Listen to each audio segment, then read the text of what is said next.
എൻ്റെ പേര് ഹരികൃഷ്ണ. എൻ്റെ ജീവിതത്തിലെ ഏറ്റവും പ്രധാനപ്പെട്ട ഒരു യാത്രയിലാണ് ഞാനിന്ന്.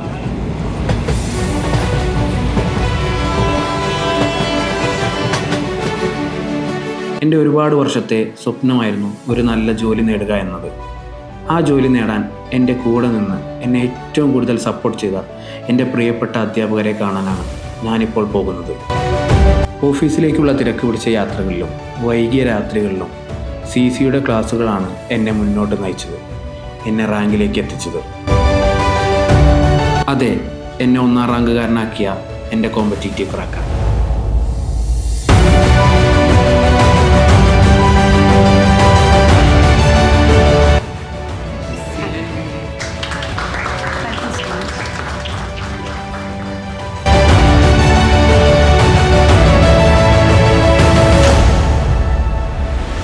എങ്ങനെ പഠിക്കണം എന്നുള്ളതിൻ്റെ നോക്കി തുടങ്ങിയ സമയത്ത് ഒരുപാട് ക്ലാസ്സസിൽ എനിക്ക് ഏറ്റവും ബെറ്റർ ആയിട്ട് തോന്നിയിട്ടുള്ളത് നമ്മുടെ CCൻ്റെ ക്ലാസ് ആയിരുന്നു. അങ്ങനെ ഞാൻ CCയിൽ ജോയിൻ ചെയ്യണതും ഞാൻ പഠിക്കുന്ന സമയത്ത് 1ാം റാങ്കിന് വേണ്ടിയിട്ട് തന്നെ പഠിച്ചത്, കാരണം ഒറ്റ വേക്കൻസി ഉണ്ടെന്നുള്ളൂ. അപ്പോൾ അതിനുശേഷം പിന്നെ എനിക്കിത് കിട്ടിയ സമയത്ത് എനിക്ക് ഇത് കിട്ടാൻ ഏറ്റവും വലിയ റീസൺ ആയത് CC ആണ്. അതുകൊണ്ട് എൻ്റെ സന്തോഷം ഞാൻ പങ്കുവെക്കേണ്ട ആദ്യം തന്നെ CCയിൽ വെച്ചായതുകൊണ്ടാണ് ഞാൻ എത്രയും പെട്ടെന്ന് റാങ്ക് ലിസ്റ്റ് വന്ന് 2 ദിവസത്തിൻ്റെ ഉള്ളിൽ തന്നെ CCയിൽ എത്തിയതും എല്ലാവരും കാണാൻ വേണ്ടി വന്നതും. ഒരുപാട് സന്തോഷം എല്ലാവരും കൂടെ ഈ ഒരു വിജയം ആഘോഷിക്കാൻ പറ്റിയതിൽ എല്ലാവരോടും നന്ദി. എൻ്റെ പേര് ഹരികൃഷ്ണൻ. ഞാൻ കോപ്പറേറ്റീവ് ബാങ്കിൻ്റെ ഡാറ്റ എൻട്രി ഓപ്പറേറ്റർ 10/2025 എക്സാമിൻ്റെ 1ാം റാങ്ക് ഹോൾഡറാണ്. ഞാൻ വളരെയധികം സന്തോഷത്തിലാണിന്ന് കോമ്പറ്റീറ്റീവ് ക്രാക്കറിൽ ഇരിക്കുന്നത്. എനിക്ക് ഈ 1ാം റാങ്ക് ലഭിച്ച എൻ്റെ ജേണീനെ പറ്റിയിട്ടാണ് ഇവിടെ വിശദീകരിക്കാൻ പോണത്. എങ്ങനെ ഞാൻ ഈ 1ാം റാങ്ക് നേടി എന്നതാണ് ഞാൻ ഈ ചെറിയ എൻ്റെ ഈ ലൈഫിൻ്റെ ഈ ഒരു മൊമെൻറ്റിൽ പറയാൻ പോണത്. അച്ഛൻ, അമ്മ, അനിയത്തി, ഞാൻ, അങ്ങനെ 4 ആളടങ്ങുന്നതാണ് ഞങ്ങളെ ഫാമിലി. അച്ഛൻ പഞ്ചായത്ത് ഡിപ്പാർട്ട്മെൻറ്റിൽ സീനിയർ സൂപ്രണ്ടായിട്ട് മലപ്പുറം ജില്ലയിൽ നിന്ന് 2 വർഷം മുന്നേ പിരിഞ്ഞു. അമ്മ ഹെൽത്ത് ഡിപ്പാർട്ട്മെൻറ്റിൽ സീനിയർ ക്ലർക്കാണ്. അനിയത്തി PG കഴിഞ്ഞപ്പോൾ B.Ed ഫസ്റ്റ് ഇയർ സ്റ്റുഡൻ്റാണ്. അച്ഛനും അമ്മയും ബാക്കി ഫാമിലി മെമ്പേഴ്സ് എല്ലാവരും ഗവൺമെൻറ് മേഖലയിൽ ഉള്ള ജീവനക്കാരായതുകൊണ്ട് തന്നെ ഞാനും ആ മേഖലയിലേക്ക് എത്തിപ്പെടുമായിരുന്നു. എൻ്റെ ഇഷ്ടങ്ങൾ അതിന് മുന്നേ പഠിക്കുന്ന സമയത്തൊക്കെ വേറെ ആയിരുന്നു. എനിക്ക് യൂട്യൂബർ ആവണം, ഒരുപാട് ട്രാവൽ ചെയ്യണം, അങ്ങനത്തെ വീഡിയോസ് ചെയ്യണം എന്നായിരുന്നു. പക്ഷേ ആ ഒരു സമയത്ത് പിന്നെ ഒരു സ്ഥിരമായ ജോലി വേണം എന്നുള്ളൊരു ചിന്ത കൊണ്ടാണ് ഞാൻ എക്സാംസ് അങ്ങനെ PSC കോച്ചിങ്ങിലൊക്കെ ഇറങ്ങിയത്. ഇതാണ് ഫാമിലി ബാക്ക്ഗ്രൗണ്ടിൽ നിന്നാണ് ഞാൻ ഒരു സർവീസ് മേഖലയിലേക്ക് എത്തിപ്പെടണം എന്നുള്ള ചിന്ത എനിക്ക് വന്നത്. ഫാമിലിയിൽ ഇപ്പോൾ എല്ലാവരും ഗവൺമെൻറ് ജീവനക്കാരായതുകൊണ്ട് തന്നെ അതിൻ്റെ ഒരു പ്രഷർ നമുക്ക് വല്ലാത്ത പ്രഷറാണ്. കാരണം ആൾക്കാരെ ചോദ്യങ്ങൾ നമ്മൾ പറയും, അവർ ചോദിച്ചോട്ടെ, അത് നമുക്കൊരു പ്രശ്നമില്ല എന്നുള്ള കാര്യം നമ്മൾ പറയും. പക്ഷേ എന്നാലും നമുക്കതൊരു പരിധി വിട്ടുകാണ്ട് ഈ നാട്ടുകാർ ചോദ്യം ചോദിക്കുന്ന സമയത്ത് നമുക്ക് അവരോട് ദേഷ്യം വരും. കാരണം നമ്മൾ നന്നായിട്ട് എല്ലാവരും പ്രിപ്പയർ ചെയ്യുന്നുണ്ടായിരിക്കും. പക്ഷേ ഇത് സ്വിച്ച് ഇട്ട പോലെ ഒരിക്കലും ഒരു റാങ്ക് നമുക്ക് കിട്ടില്ല. നമ്മൾ നന്നായിട്ട് പഠിക്കുന്നുണ്ടെങ്കിലും ചില പരീക്ഷ എഴുതുന്ന മൊമെൻറ്റിൽ വരുന്ന ഒരു തെറ്റുകൊണ്ട് നമുക്ക് റാങ്കുകൾ അത്രയും മാറി പറഞ്ഞു പോകാം. കാരണം ഞാൻ ലാസ്റ്റ് എഴുതിയ കോൺസ്റ്റബിളിൻ്റെ പരീക്ഷയിൽ ഞാൻ ബബിൾ ചെയ്തൊരു ക്വസ്റ്റ്യൻ പേപ്പറിൽ ടിക്കിട്ട ശരിയായിരുന്നു. ഞാൻ എഴുതിയ സമയത്ത് എൻ്റെ ബബിൾ ചെയ്ത ഒരു ക്വസ്റ്റ്യൻ മാറി. അതിനെനിക്ക് 70 സംതിങ് റാങ്കാണ് ചേഞ്ച് ചെയ്തത്. ഇല്ലയെന്നുണ്ടെങ്കിൽ ഞാൻ ആ സർവീസിൽ ഇതിന് മുന്നേ കയറേണ്ട ആളായിരുന്നു. അപ്പോൾ നമ്മളൊരിക്കലും പഠിക്കാത്തതുകൊണ്ടല്ല നമ്മളെല്ലാവരും പിന്നിലേക്ക് പോകണം. പക്ഷേ ബാക്കിയുള്ളവരുടെ കണ്ണിൽ നമ്മൾ ഒരു സീരിയസ് ആയിട്ട് പഠിക്കാത്തതുകൊണ്ടാണോ എന്നുള്ള ചിന്തയൊക്കെ പലർക്കും ആൾക്കാർക്ക് തോന്നും. പക്ഷെ നമ്മളെല്ലാവരും ജോലി കിട്ടണം വിചാരിച്ച് പഠിക്കുന്ന ആൾക്കാർ തന്നെയാണ്. പക്ഷെ അപ്പോൾ ആ ഒരു പ്രഷർ നമ്മൾ ഓവർകം ചെയ്യാന്നുള്ളതാണ് ഇതിൽ ഏറ്റവും വലിയ കാര്യം. ആൾക്കാർ പറയണവർ പറഞ്ഞോട്ടെ എന്നുള്ള ചിന്ത വന്നാൽ മതി. നമുക്ക് പറയണവർ പറഞ്ഞോട്ടെ, നമ്മൾ പഠിക്കുക. ഒരു ദിവസം നമ്മൾ ആ ലക്ഷ്യത്തിലെത്തും. കാരണം അതിൻ്റെ ഏറ്റവും വലിയ ഉദാഹരണമാണ് ഞാൻ. കാരണം ഞാനൊരു എൻ്റെ പഠന രീതി എന്ന് പറഞ്ഞു കഴിഞ്ഞാൽ പരീക്ഷയ്ക്ക് പഠിക്കും, റാങ്ക് ലിസ്റ്റിൽ വരും, വന്നു കഴിഞ്ഞാൽ ഞാൻ പഠിത്തം നിർത്തും. പിന്നെ അത് കിട്ടൂല എന്ന് കണ്ടു കഴിഞ്ഞാൽ ഞാൻ അടുത്ത് പഠിക്കുള്ളൂ. ഞാൻ ചെയ്ത ഏറ്റവും വലിയൊരു മണ്ടത്തരായിരുന്നു അത്. ഈ ഒരു പരീക്ഷയ്ക്ക് റാങ്ക് ലിസ്റ്റിൽ വന്ന എല്ലാവരും പറയും അഡ്വൈസ് മെമ്മോ കയ്യിൽ കിട്ടിയിട്ട് നിർത്താൻ പാടുള്ളൂ. ഞാൻ അങ്ങനത്തെ ഒരാളെന്നില്ല. ഞാൻ അഡ്വൈസ് മെമ്മോ കയ്യിൽ കിട്ടുന്നതിന് മുന്നേ നിർത്തും. ഞാൻ ആ റാങ്ക് ലിസ്റ്റ് വന്ന് ഓക്കെ ഇത് കിട്ടാൻ സാധ്യത ഉണ്ടെന്ന് എനിക്ക് തോന്നിക്കഴിഞ്ഞാൽ ഞാൻ പിന്നെ പഠിക്കില്ല. പിന്നെ ഞാൻ കളിച്ച് കിടക്കും. പിന്നെ കിട്ടൂല കണ്ടു കഴിഞ്ഞാൽ വീണ്ടും പഠിക്കും. അങ്ങനെയാണ് ഞാൻ ഇത്രയും റാങ്ക് ലിസ്റ്റ് വന്ന അവസാനം ഈ ഒരു ടൈം ആയപ്പോൾ എനിക്ക് ഇനി ഈ ഒരു അവസ്ഥയിൽ പോയി കഴിഞ്ഞാൽ ശരിയാവില്ല തോന്നിയോണ്ടാണ് ഞാനൊന്ന് മാറ്റി പിടിച്ച് വേറെ രീതിക്ക് വന്നത്. പക്ഷേ എല്ലാവരോടും പറയാനുള്ള കാര്യം എന്ന് വെച്ചാൽ ഒരു ദിവസം നമ്മൾ എന്താണെങ്കിലും ആ ലക്ഷ്യത്തിലെത്തും. അത് ഒരിക്കലും എത്താതിരിക്കില്ല. കാരണം നമ്മൾ ആത്മാർത്ഥമായിട്ട് ആഗ്രഹിച്ചിട്ടാണ് ഓരോരുത്തരും പഠിക്കുന്നത്. പക്ഷേ പല ആൾക്കാരും കിട്ടിയത് പോകും. ഞാനിപ്പോൾ ഈ ഒരു 7 റാങ്ക് ലിസ്റ്റിൽ വന്നിട്ട് ഞാനത് കിട്ടിയത് പോയിരുന്നെങ്കിൽ ഞാൻ ഇപ്പോൾ പുറത്തെവിടെയെങ്കിലും പോയിട്ട് എന്തെങ്കിലും ജോലി ചെയ്ത് ജീവിക്കേണ്ടി വന്നേനെ. വേറെ എന്തെങ്കിലും പ്രൈവറ്റ് സെക്ടറിലോ അല്ലെങ്കിൽ എന്തെങ്കിലും ഞാൻ ആഗ്രഹിച്ചത് ഗവൺമെൻറ് സർവീസിൽ വർക്ക് ചെയ്യണം എന്നുള്ളതാണ്. അപ്പോൾ ആ ഗവൺമെൻറ് സർവീസിൽ നമ്മൾ വർക്ക് ചെയ്യാൻ പറ്റാതെ വേറെ എന്തെങ്കിലും എത്തിപ്പെട്ടേനെ. പക്ഷേ ഞാൻ വീണ്ടും എന്നാൽ ഇനിയും ട്രൈ ചെയ്യാം എന്നില്ല ഒരു സംഭവം. എനിക്ക് വീട്ടിൽ നിന്ന് സപ്പോർട്ട് ഉണ്ടായിരുന്നു. പക്ഷേ സപ്പോർട്ടിനൊപ്പം തന്നെ നമുക്ക് ആ പ്രഷർ ഉണ്ടായിരുന്നു. കാരണം എല്ലാവരും സർവീസിലാവുന്ന ഒരു ഫാമിലി വരുമ്പോൾ ഓട്ടോമാറ്റിക്കലി ചുറ്റുമുള്ള ആൾക്കാർ ഒന്നും ആയില്ലല്ലോ എന്നുള്ളൊരു ചിന്ത ബാക്കിയുള്ളവർക്ക്, നമ്മളെക്കാൾ കൂടുതൽ കൺസേൺ നമ്മളെ നാട്ടുകാർക്കായിരിക്കും. പക്ഷെ അത് നമ്മൾ മൈൻഡ് ചെയ്യേണ്ട വിചാരിച്ചു. നമ്മളൊരു ദിവസം അവിടെ എത്തിച്ചേരും. അപ്പോൾ പ്രഷർ കൺട്രോൾ ചെയ്യാൻ നമുക്ക് പറ്റിയാൽ മതി. നമ്മൾ ക്വിറ്റ് ചെയ്യാതിരിക്കുക. നമ്മൾ ആ ലക്ഷ്യസ്ഥാനത്ത് ഒരു ദിവസം എത്തും. അതിന് വേണ്ടിയിട്ട് നല്ല ഇൻസ്റ്റിറ്റ്യൂഷൻ, ഇതുപോലുള്ള കോമ്പറ്റീറ്റീവ് പോലുള്ള ഇൻസ്റ്റിറ്റ്യൂഷനിൽ നമ്മൾ ജോയിൻ ചെയ്ത്, അപ്പോൾ അവരുടെ ഒരു സപ്പോർട്ടൊക്കെ പാടെ ആയിരിക്കുമ്പോൾ നമ്മൾ ഓട്ടോമാറ്റിക്കലി ബൂസ്റ്റായി കയറി വരും. നമ്മൾ മടുക്കരുത്. പിന്നെ എന്ന് പറഞ്ഞു കഴിഞ്ഞാൽ ചെറിയൊരു പീരീഡ് കൊണ്ട് ഒരിക്കലും ഇത് കിട്ടുമെന്ന് ചിന്തിക്കരുത്. കാരണം ഓക്കെ ഞാനൊരു 2 മാസം പഠിച്ച് നോക്കാം, അപ്പോൾ എനിക്ക് കിട്ടുകയാണെങ്കിൽ ഞാൻ PSC അങ്ങനെ നോക്കാം. അങ്ങനെ ഈ സംഭവത്തിന് നമുക്ക് എത്ര സമയം, ഇപ്പോൾ ഒരു ഡിഗ്രി ആണെങ്കിൽ 3 വർഷം, അല്ലെങ്കിൽ ആ ഒരു കോഴ്സ് PG ആണെങ്കിൽ 2 വർഷം എന്ന് പറയുന്ന പോലെ PSCക്ക് ഇത്ര വർഷം എന്ന് പറഞ്ഞാൽ നമുക്ക് ഒരിക്കലും ഇറങ്ങാൻ പറ്റില്ല. നമ്മളൊരു ജോലി കിട്ടുന്നവരെ എന്നുള്ള ചിന്തയിൽ ഇറങ്ങി കഴിഞ്ഞ് കഴിഞ്ഞാൽ ഒരു പ്രശ്നമല്ല. അല്ലാതെ ഒരു ടൈം പീരീഡിൽ എനിക്ക് കിട്ടണം എന്ന് പറയുമ്പോൾ നമുക്ക് ചിലപ്പോൾ ആ പരീക്ഷ മിസ്സായി കഴിഞ്ഞ് കഴിഞ്ഞാൽ ചിലപ്പോൾ അതിൽ കയറിക്കോളാൻ പറ്റണമെന്നില്ല. പക്ഷേ വീണ്ടും കണ്ടിന്യൂ ചെയ്യുക. ഒരു ദിവസം നമ്മൾ ഏത് കാര്യത്തിലാണെങ്കിലും നമ്മൾ ആത്മാർത്ഥമായിട്ട് ആഗ്രഹിച്ച് ഇറങ്ങി കഴിഞ്ഞാൽ ഒരു ദിവസം നമ്മൾ അവിടെ എത്തിച്ചേരും. ഞാൻ ഓൾറെഡി ഒരു കേരള ഗവൺമെൻറ്റിൻ്റെ ലൈഫ് മിഷൻ പദ്ധതിയുടെ മലപ്പുറം ജില്ലാ ഓഫീസിൽ MTP എന്ന് പറയുന്ന ഒരു പോസ്റ്റിൽ വർക്ക് ചെയ്യായിരുന്നു. അതിൻ്റെ കൂടെ തന്നെ PSCക്കൊക്കെ വേണ്ടി പ്രിപ്പയർ ചെയ്യുന്നുണ്ടായിരുന്നു. കൂടെ ഞാൻ 7 ഷോർട്ട് ലിസ്റ്റിൽ PSCൻ്റെ റാങ്ക് ലിസ്റ്റിലായിട്ട് ഉൾപ്പെട്ട ആളാണ്. പക്ഷേ എനിക്ക് എന്താ പറയുക, നിർഭാഗ്യവശാൽ അതിലൊന്നും കിട്ടിയില്ല. അങ്ങനെയാണ് ഞാൻ എൻ്റെ ഭാഗ്യം ഒരു ഭാഗത്തും കൂടി നോക്കാം എന്തായിരിക്കും എന്നുള്ള ഒരു രീതിയിലാണ് ഞാൻ കോപ്പറേറ്റീവ് ബാങ്കിങ് മേഖലയ്ക്ക് വരുന്നത്. വരാനുള്ള റീസൺ എന്ന് പറഞ്ഞു കഴിഞ്ഞാൽ PSCനേക്കാൾ കൂടുതൽ പെട്ടെന്ന് നമുക്ക് ജോലി കിട്ടും എന്നുള്ള ആ ഒരു റീസൺ ആണ് എന്നെ, പിന്നെ ശമ്പളമായാലും മറ്റു കാര്യങ്ങളായാലും എന്നെ ഇതിലേക്ക് ആകർഷിച്ചത്. ഞാൻ വരുന്ന ജേണി എന്ന് പറഞ്ഞു കഴിഞ്ഞാൽ ഈ പല ആൾക്കാരും ജീവിതത്തിൽ പല എക്സാംസും കിട്ടാതിരിക്കുമ്പോൾ ഡൗൺ ആയിപ്പോവും. അതേപോലെ ഞാനും ഒരു സമയത്ത് ഭയങ്കരമായിട്ട് ഡൗൺ ആയിപ്പോയി. ഏറ്റവും റീസെൻ്റ്ലി ഞാൻ MSPൻ്റെ റാങ്കിൽ 547 എനിക്ക് ആ ജോലി ലഭിച്ചില്ല. ഞാനത് കിട്ടുന്നു കുറച്ച് പ്രതീക്ഷിച്ചിരിക്കുന്ന സമയത്താണ് എനിക്ക് ജോലി കിട്ടാതെ പോയത്. ആ സമയത്താണ് ഞാൻ ഈ ബാങ്കിൻ്റെ ജോലിക്ക് വേണ്ടി അപ്ലൈ ചെയ്യണതും പഠിക്കാതിരിക്കുന്നത്. എൻ്റെ ആദ്യത്തെ എക്സാമുമാണിത്. അങ്ങനെ ഞാൻ യൂട്യൂബ്സിൽ ക്ലാസ് സെർച്ച് ചെയ്യണ സമയത്താണ് കോമ്പറ്റീറ്റീവ് ക്രാക്കറിൻ്റെ വീഡിയോസ് കാണുന്നത്. അതിന് മുന്നേ തന്നെ ജനറൽ PSCൻ്റെ ഡ്രൈവർ എക്സാമിനൊക്കെ വേണ്ടിയിട്ട് സ്പെഷ്യൽ ടോപ്പിക്സിന് വേണ്ടിയിട്ട് ഞാൻ CCൻ്റെ ക്ലാസ് കണ്ടിരുന്നു. അതുകൊണ്ട് തന്നെ എനിക്ക് CC പരിചയമുള്ളൊരു സ്ഥാപനം തന്നെയായിരുന്നു. അങ്ങനെ ഞാൻ മറ്റുള്ള സ്ഥാപനങ്ങളുമായിട്ട് കമ്പയർ ചെയ്യുമ്പോൾ ഏറ്റവും മികച്ചതെന്ന് എനിക്ക് തോന്നിയത് കോമ്പറ്റീറ്റീവ് ക്രാക്കർ ആയിരുന്നു. അതുകൊണ്ട് തന്നെ ഞാൻ ഇവിടെ ജോയിൻ ചെയ്തു. ഇവിടുത്തെ കോഴ്സ് കൊണ്ടാണ് എനിക്ക് 1ാം റാങ്ക് നേടിയതെന്ന് എനിക്ക് വളരെ അഭിമാനത്തോടെ പറയാൻ പറ്റും. ഞാൻ പഠിക്കുന്നതിൻ്റെ കൂടെ തന്നെ കോമ്പറ്റീറ്റീവിൽ നിന്ന് എനിക്ക് കിട്ടിയ മോട്ടിവേഷനും അവരിൽ നിന്ന് തന്ന ക്ലാസ്സുകളും ഏറ്റവും മികച്ചതായി തോന്നിയത് അധ്യാപകർ തന്ന ആ ഒരു ചോദ്യങ്ങൾ തന്നെ.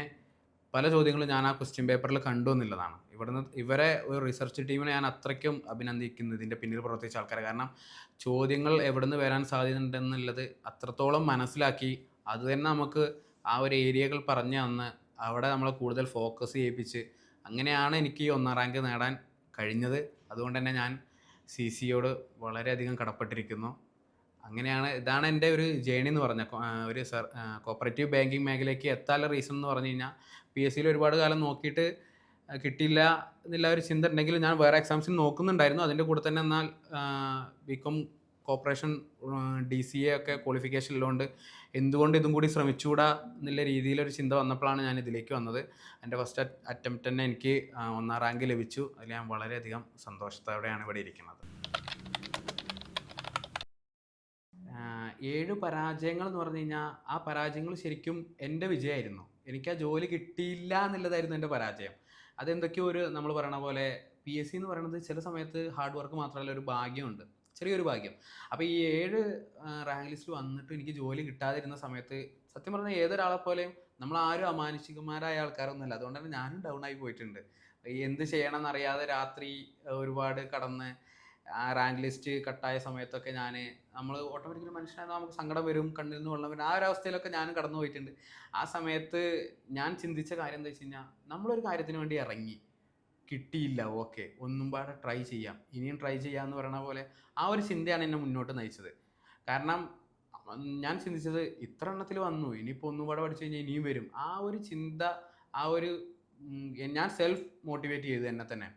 ഇത്ര എണ്ണത്തിൽ വന്നില്ലേ, പല ആൾക്കാരും ലിസ്റ്റിലേ വരുന്നില്ല, ഈ ലിസ്റ്റിൽ വന്നു, പിന്നിലായതുകൊണ്ട് അല്ലെങ്കിൽ മറ്റുള്ള കാരണങ്ങൾ കൊണ്ട് ജോലി കിട്ടിയില്ല, ഓക്കെ. പക്ഷേ അവിടെ നമ്മൾ ലിസ്റ്റിൽ വന്നു, ഇത്രയും ആൾക്കാരോട് കോമ്പീറ്റ് ചെയ്തിട്ട് നമ്മൾ ലിസ്റ്റിൽ വന്നെങ്കിൽ അത് നമുക്ക് എന്താണെങ്കിലും എവിടെയോ ഒരു കഴിവുണ്ട് എന്നുള്ളത് സത്യമാണ്. നമ്മൾ എന്താണെങ്കിലും ഒരു ലിസ്റ്റിൽ വരണമെങ്കിൽ എന്താണെങ്കിലും അത്യാവശ്യം നമ്മൾ പഠിച്ചിട്ടുണ്ടാവും.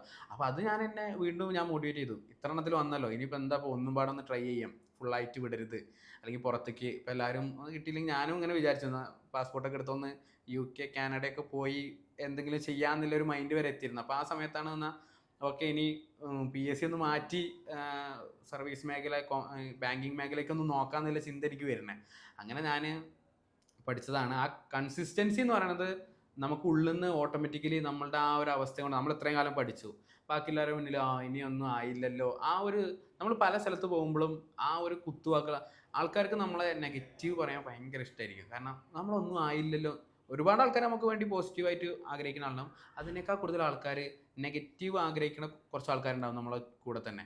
അത് എത്ര പറഞ്ഞാൽ ഇല്ല എന്ന് പറഞ്ഞാൽ അങ്ങനത്തെ കുറച്ച് ആൾക്കാരുണ്ടായിരിക്കും. അവർക്ക് നമ്മളുടെ പരാജയങ്ങളായിരിക്കും ഇഷ്ടം, നമ്മൾ ഒന്നും ആയില്ലല്ലോ. അപ്പോൾ ആ ഒരു ആൾക്കാരെ മുന്നിൽ തോറ്റു കൊടുക്കാൻ നമുക്ക് താല്പര്യമില്ല. അവരെ മുന്നിൽ നമ്മൾ പറയിപ്പിക്കണം.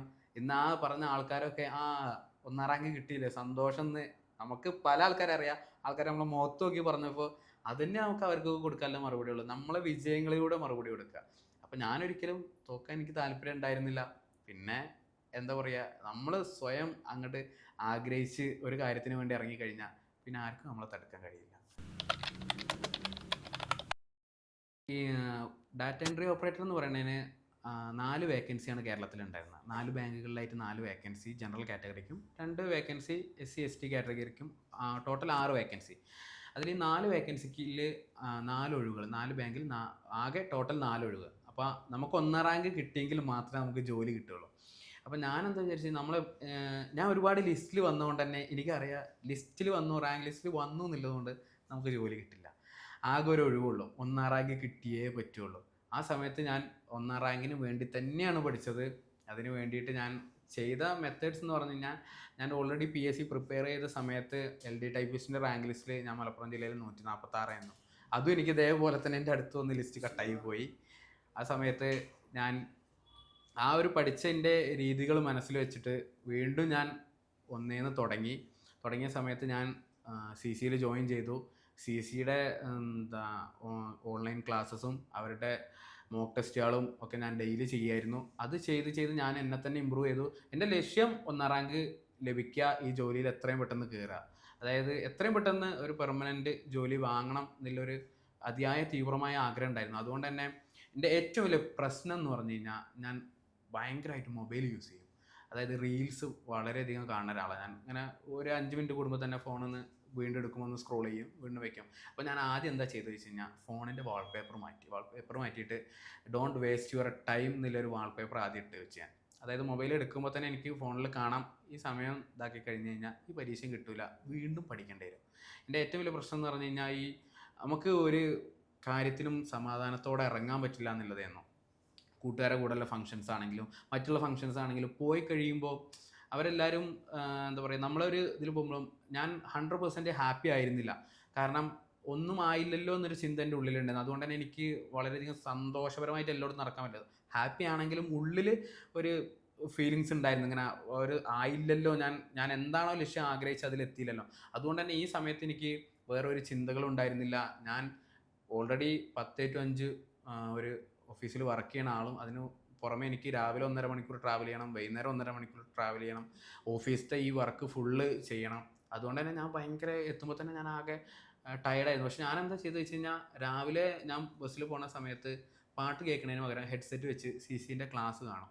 വൈകുന്നേരം വരുന്ന സമയത്തും ഈ ഓൺലൈൻ CCത്തെ ക്ലാസ്സുകൾ ഞാൻ കാണും, വീണ്ടും റിപ്പീറ്റ് ചെയ്ത് കാണും. അത് കഴിഞ്ഞിട്ട് ഞാൻ വീട്ടിൽ വന്നു കഴിഞ്ഞ് കഴിഞ്ഞാലും ഫ്രണ്ട്സിൻ്റെ കൂടെ നിൽക്കുന്നത്, ഞാൻ ഒരു 10 മണി വരെ പണ്ട് ടൗണിൽ ഇങ്ങനെ നിന്ന് ഫ്രണ്ട്സിൻ്റെ കൂടെ കറങ്ങണത് മെല്ലെ കുറച്ച് എത്തിക്കഴിഞ്ഞാൽ ഒരു അരമണിക്കൂർ കൂട്ടുകാരുടെ കൂടെ നിന്ന് സംസാരിച്ച് കഴിഞ്ഞിട്ട് പോവാണ് കേട്ടോ എന്ന് പറഞ്ഞാൽ. കാരണം കൂട്ടുകാർക്ക് പറഞ്ഞാൽ മനസ്സിലാവും, കാരണം ഈ പോയിക്കോ പഠിച്ചോ, അങ്ങനത്തെ കൂട്ടുകാരായിരുന്നു എനിക്കില്ല. അത് വലിയൊരു ഭാഗ്യമാണ്. എനിക്ക് പഠിക്കേണ്ട എന്ന് പറയുന്ന ടൈപ്പ് ആൾക്കാരായിരുന്നു എൻ്റെ കൂടെ. കാരണം എൻ്റെ കൂട്ടുകാർ എനിക്ക് ഭയങ്കര സപ്പോർട്ടായിരുന്നു. കാരണം അവർക്കറിയാം ഞാൻ ഇത്ര ലിസ്റ്റിൽ വന്നിട്ടും കിട്ടിയില്ല. അവർക്കും ഉള്ളിലൊരു ഫീലിങ്സ് ഉള്ള കൂട്ടുകാരായിരുന്നു. ജെനുവിനായുള്ള കൂട്ടുകാരെ കിട്ടിയാൽ ഒരു ഭാഗ്യം എന്ന് ചിന്തിക്കുന്ന ആളാണ് ഞാൻ. അപ്പോൾ 1ാം റാങ്കിൽ നമ്മൾ സ്റ്റിക്ക് ഓൺ ചെയ്ത് ഞാൻ പഠിച്ചതെന്ന് പറഞ്ഞാൽ മെയിനായിട്ട് നമ്മളെ കംഫർട്ട് സോണിൽ നിന്ന് പുറത്ത് വരിക. അതായത് നമ്മൾ ഫ്രണ്ട്സിൻ്റെ കൂടെ അധികം സമയം സ്പെൻഡ് ചെയ്യുന്നുണ്ടെങ്കിൽ അത് ഒഴിവാക്കുക. നമ്മൾ വേറെ എന്തെങ്കിലും വേറെ ഇപ്പം ഫോണിൽ ഞാൻ പറഞ്ഞ പോലെ തന്നെ ഫോണിൽ കളിക്കുന്ന ഞാൻ ഭയങ്കരമായിട്ട് കുറച്ചു. ഫോൺ എടുക്കണ യൂസ് ചെയ്യുന്നത് വളരെ കുറച്ചു. ആ സമയം കൂടുതൽ പഠിക്കാൻ ശ്രമിച്ചു. അപ്പോൾ നമ്മൾ എന്താ വെച്ചാൽ ആ കംഫർട്ട് സോൺ നമുക്ക് എന്താണില്ല കംഫർട്ട് സോൺ പൊട്ടിച്ച് പുറത്ത് വന്നിട്ട് നമ്മളെ ലക്ഷ്യം മനസ്സിലാക്കുക. 1ാം റാങ്ക് അതിൻ്റെ അപ്പുറത്തേക്ക് നമുക്ക് ഒന്നുമില്ല. കാരണം 1ാം റാങ്ക് അടിച്ചാൽ മാത്രമേ നമുക്ക് ജോലി കിട്ടുള്ളൂ. അപ്പോൾ 1ാം റാങ്ക് വേണം തന്നെ വിചാരിച്ചു. എല്ലാവരും പറയും നമ്മൾ 1ാം റാങ്കിന് വേണ്ടി പഠിക്കുക. ഇപ്പോൾ 2 ഒഴിവുള്ളെങ്കിൽ ഫസ്റ്റിന് വേണ്ടി പഠിക്കുക. 10 ഒഴിവുള്ളെങ്കിൽ ആ 10 റാങ്കിൽ ഒരാളാവാൻ വേണ്ടി പഠിക്കുക. എവിടെയെങ്കിലും വരാൻ വേണ്ടി പഠിക്കാതെ എത്ര ഒഴിവ് നമ്മൾ പല എക്സാമിന് പറയും ആകെ ഒരു ഒഴിവല്ലേ ഉള്ളൂ, എന്തിനാണ് നമ്മൾ എഴുതണം. ആ ഒരാൾ നമ്മളായിക്കൂടെ, അതാണ് ഞാൻ ചിന്തിച്ചത്. ഒരൊഴിവുള്ളൂ, ആ ഒരാൾ ഞാനായിക്കൂടെ, എന്തുകൊണ്ട് ഞാനായിക്കൂടെ എന്ന് ഞാൻ ചിന്തിച്ചു. അങ്ങനെയാണ് എനിക്ക് 1ാം റാങ്ക് ലഭിച്ചത്. എൻ്റെ സ്ട്രാറ്റജീസ് എന്ന് പറഞ്ഞു കഴിഞ്ഞാൽ ഞാൻ പഠിക്കാൻ യൂസ് ചെയ്ത മെത്തേഡ് പറഞ്ഞാൽ എനിക്ക് മുന്നേ ഒരുപാട് എക്സ്പീരിയൻസ് ഉണ്ട്. അതായത് എനിക്ക് വന്ന പരാജയങ്ങളിൽ ഞാൻ നേരിട്ട എൻ്റെ അനുഭവങ്ങളാണ് എൻ്റെ ഏറ്റവും വലിയ പ്രചോദനം മുന്നിലേക്ക് പോകാൻ. അത് ഞാനിപ്പോൾ പറഞ്ഞു, ആ 1 മാർക്ക് എനിക്ക് കിട്ടിയിരുന്നെങ്കിൽ ഞാനിപ്പോൾ നിലവിൽ കേരള പോലീസിൽ വർക്ക് ചെയ്യേണ്ട ആളാണ്. അത് ഞാൻ എടുത്തെഴുതിയ സമയത്ത് ബബിൾ ചെയ്തപ്പോഴാണ് ഞാൻ അത് ശ്രദ്ധിക്കാതെ ഒരു അശ്രദ്ധ കൊണ്ട് ആണ് എനിക്കത് പറ്റിയത്. ഞാൻ ക്വസ്റ്റ്യൻ പേപ്പറിൽ കറക്റ്റ് ടിക്ക് ചെയ്തു. പക്ഷേ ഞാൻ എടുത്തെഴുതിയപ്പോൾ ആ 1 മാർക്കിന് എനിക്കൊരു 70-80 റാങ്ക് പോയതുകൊണ്ടാണ് എനിക്ക്, ഇല്ലെങ്കിൽ ഞാനിപ്പോൾ സർവീസിൽ കയറിയിട്ടുണ്ടായിരിക്കും. അപ്പോൾ ഞാൻ അതൊക്കെ എൻ്റെ മനസ്സിലുണ്ട്, എന്തുകൊണ്ട് എനിക്ക് കിട്ടിയില്ല. ഇതിൻ്റെ മുന്നേ ഉണ്ടായിരുന്ന പല ഇതിലും നമ്മൾ അറിയുന്ന ചോദ്യങ്ങൾ, നമ്മൾ ആ എക്സാം സെൻറ്ററിൽ ഇരിക്കുന്ന സമയത്ത് വരുന്ന ടെൻഷൻ, അതൊക്കെ ഞാൻ മെല്ലെ മെല്ലെ ഓവർകം ചെയ്തതെന്ന് വെച്ചാൽ ഞാൻ തന്നെ വിലയിരുത്തി എന്തൊക്കെയായിരുന്നു എനിക്ക് മുന്നേ വന്ന പരാജയങ്ങൾ, എന്തുകൊണ്ടാണ് എനിക്ക് ഇത്ര റാങ്ക് ലിസ്റ്റിൽ വന്നിട്ടും ജോലി കിട്ടാൻ എന്തുകൊണ്ടായിരുന്നു. ഞാൻ 7 റാങ്ക് ലിസ്റ്റിൽ വന്നിട്ടും എനിക്ക് ജോലി കിട്ടിയില്ല. റാങ്ക് ലിസ്റ്റിൻ്റെ എണ്ണം പറയുമ്പോൾ കുറേ ഉണ്ട്, പക്ഷേ ജോലി ഉണ്ടോ ചോദിച്ചാൽ ജോലിയില്ല എനിക്ക്. അപ്പോൾ അത് ഞാൻ ഒരുപാട് സത്യം പറഞ്ഞാൽ ഞാനത് ചിന്തിച്ചു എന്തുകൊണ്ട് എനിക്ക് കിട്ടിയില്ല. അപ്പോൾ ഞാൻ മനസ്സിലാക്കി ഓക്കെ പരാജയങ്ങൾ, ഞാൻ ആദ്യം എനിക്ക് പറ്റിയ പരാജയങ്ങൾ എന്തൊക്കെയാണെന്ന് വെച്ചാൽ എടുത്തെഴുതുമ്പോഴുള്ള പ്രശ്നം, ആ ക്വസ്റ്റ്യൻ ശരിക്കും വായിക്കാതെ ആൻസർ ചെയ്യുക. ചില സമയത്ത് കുറച്ച് കാണുമ്പോഴത്തേനും അത് ഇതായിരിക്കും എന്നില്ല ആ ഒരൊറ്റ തോട്ടിൽ ഞാൻ പോയിട്ട് ബബിൾ ചെയ്യുക, അല്ലെങ്കിൽ അങ്ങനത്തെ ഒരു വിഷയങ്ങൾ ഉണ്ടായിരുന്നു. അപ്പം അതൊക്കെ ആദ്യം ഞാൻ എന്നെ തന്നെ മനസ്സിലാക്കി എന്തൊക്കെയാണ് ഈ ചെയ്യണ മിസ്റ്റേക്കുകൾ എന്നില്ല മനസ്സിലാക്കി എന്താണ്. പിന്നെ അതേപോലെ തന്നെ എനിക്കൊരു വീക്കായിട്ടുള്ള ഒരു ഏരിയ ഉണ്ടെന്നുണ്ടെങ്കിൽ ഞാൻ ആ ഏരിയ വീക്കായിട്ടുണ്ട്, ഞാൻ അവിടെ പഠിക്കാൻ ശ്രമിക്കില്ല. അപ്പോൾ LD ടൈപ്പിസ്റ്റിൻ്റെ ഞാൻ ഈ റാങ്ക് വന്നു എന്ന് പറയുന്ന സമയത്ത് 146 വന്നു എന്ന് പറയുന്ന സമയത്ത് എനിക്ക് അന്നും മാർക്ക് പോയിരുന്നത് പവർ പോയിൻറ്റിൻ്റെ സ്ഥലത്താണ്. അപ്പോൾ ഞാൻ എന്ത് ചെയ്തു, എവിടേക്കാണ് എനിക്ക് വീക്കില്ല എന്നുള്ളത് നോക്കി ആ വീക്ക് ആയ ഏരിയകളിൽ കൂടുതൽ ഞാൻ ഒരു ഇത് കൊടുത്തു. അതായത് അവിടെ ഒന്നും കൂടി സ്ട്രെസ് ചെയ്ത് പഠിച്ചു കഴിഞ്ഞാൽ നമുക്ക് ആ മാർക്ക് ഇങ്ങോട്ട് പോരും. വെറുതെ അറിയാത്തൊരു കാര്യം അറിയില്ല എന്ന് പറഞ്ഞാൽ അവിടെ ഇടുന്നേക്കാൾ നല്ലത് അത് അറിയാൻ പറ്റുമെന്നില്ല ശ്രമിച്ചു ഞാൻ. അങ്ങനെ നോക്കുമ്പോൾ നമ്മൾ ഒരു ഫസ്റ്റ് തോട്ടം നോക്കിയപ്പോൾ എനിക്കൊന്നും മനസ്സിലായില്ല, വീണ്ടും ഞാൻ റിപ്പീറ്റ് ചെയ്തു. അങ്ങനെ ആയപ്പോൾ പിന്നെ നമുക്കത് മനസ്സിലാവാൻ തുടങ്ങി. നമ്മൾ വീണ്ടും മോഡൽ ക്വസ്റ്റ്യൻ പേപ്പർ ചെയ്യുമ്പോൾ നമുക്കറിയില്ലെങ്കിലും ആ ക്വസ്റ്റ്യൻ കണ്ട് നമുക്ക് ഇതിൻ്റെ ആൻസർ ഇതായിരിക്കും എന്നുള്ളൊരു കൂടുതൽ ക്വസ്റ്റ്യൻ പേപ്പർ ചെയ്യുമ്പോൾ ഒരു മെച്ചം നമുക്കതാണ്. കാരണം നമ്മൾ കൂടുതൽ ക്വസ്റ്റ്യൻ പേപ്പർ ചെയ്യുമ്പോൾ നമ്മൾ ആ പരീക്ഷയായിട്ട് നമുക്ക് നല്ലൊരു കമ്പനി വരും. ആ ക്വസ്റ്റ്യൻ പേപ്പർ നമ്മൾ തമ്മിലൊരു കമ്പനി വരും. അപ്പോൾ നമുക്ക് മനസ്സിലാവും ഏത് ഏരിയ എന്നൊക്കെ ചോദ്യം വരുമെന്നില്ല. അങ്ങനെ ഞാൻ ഈ ക്വസ്റ്റ്യൻ പേപ്പർ വീണ്ടും എല്ലാവരും പറയുന്നത് ക്വസ്റ്റ്യൻ പേപ്പർ പിന്നെയും ചെയ്യുക. ക്വസ്റ്റ്യൻ പേപ്പർ ചെയ്യുന്നതിൽ ഒരു മടിയും കാണിക്കരുത്. ക്വസ്റ്റ്യൻ പേപ്പർ ചെയ്യുമ്പോൾ നമുക്ക് ഒരുപാട് മെച്ചമുള്ള കാര്യം. കാരണം ആ ചോദ്യങ്ങൾ വന്നില്ലെങ്കിലും നമുക്ക് ആ ഒരു ഏരിയ മനസ്സിലാവും. ഈ ഏരിയ എന്നാണ് ചോദ്യം വരുന്നത്. ആ ചോദ്യം തന്നെ വരണമെന്നില്ല, പക്ഷേ ആ ഏരിയയിൽ നിന്ന് ആ ഒരു ചോദ്യം വരാൻ ചാൻസ് ഉണ്ട്. അപ്പോൾ നമുക്ക് മനസ്സിലാവും ഈ ഏരിയയിൽ നിന്ന് ഒരു ക്വസ്റ്റ്യൻ വരാൻ സാധ്യതയുണ്ട്. അങ്ങനെ ഞാൻ ആ ഏരിയകൾക്ക് ഇമ്പോർട്ടൻസ് കൊടുത്തു. പിന്നെ ഉണ്ടായിരുന്നത് GK ആണ്. GK 40 മാർക്കിന് GK ഉണ്ടായിരുന്നു. അപ്പോൾ GKയിലും ഞാൻ ഇതേപോലെ തന്നെ നമ്മളെ LDൻ്റെ ഒക്കെ ക്വസ്റ്റ്യൻ പേപ്പർ നമ്മളെ LD ക്വസ്റ്റ്യൻ പേപ്പറുകൾ ചെയ്യും. അതിൽ ഉള്ള GKs ചെയ്യും. പിന്നെ ഇവർ സിലബസിൽ പറഞ്ഞിട്ടുണ്ടായിരുന്ന ആ ഏരിയ റാങ്ക് ലിസ്റ്റിൽ കറക്റ്റ് അത് ഏതാണെന്ന് നമ്മൾ വെറുതെ എന്തെങ്കിലും പഠിച്ചിട്ട് കാര്യമില്ല, കുറേ വായിച്ചിട്ട് കാര്യമില്ല.